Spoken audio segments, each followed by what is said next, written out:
فلولا إن كنتم غير مدينين. پہلے پڑھا ہم نے آیت نمبر 83 میں فلولا اذا بلغت الحلقوم.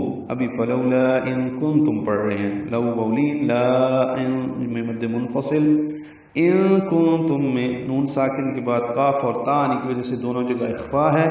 ان اخفا، کن اخفا، تم میم ساکن پہ اظہار شفوی.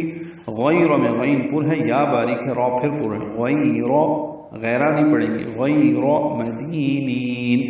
دی یا مدہ ہے، دو حرکات لمبا کرنا ہے. نین میں نی کو لمبا کریں گے، وقف المد عارض بالسکون ہے. مدینین.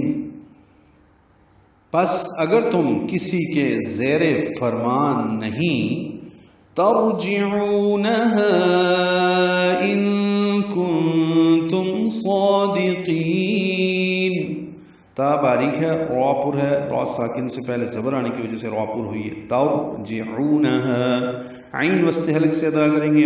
واو مدہ ہے، دو حرکات لمبا ہے. ہا الف مدہ ہے، یہ اقصی حلق سے ادا کریں گے، اور اس کے بعد حمزہ آنے کی وجہ سے ہم نے اس کو 4 حرکات لمبا کرنا ہے. مد منفصل بنی ہے کیونکہ آگے حمزہ ہے الف مدہ کے بعد. ترجعونها ان میں نون ساکن ہے اور اس کے بعد قاف، پھر نون ساکن کے بعد تا. ان دونوں جگہوں میں اخفا ہے، جیسے پچھلی آیت میں ان کنتم غیر مدین پڑھا، ان کنتم غیر مدینین. ابھی پڑھ رہے ہیں ان کنتم صادقین. تو ان اخفا ہے، کن اخفا ہے، تم اظہار شفوی ہے. صادقین میں صاد پر ہے، موٹا پڑھیں گے، 2 حرکات لمبا کریں گے. دال باریک پڑھیں گے، قاف پھر موٹا پڑھیں گے.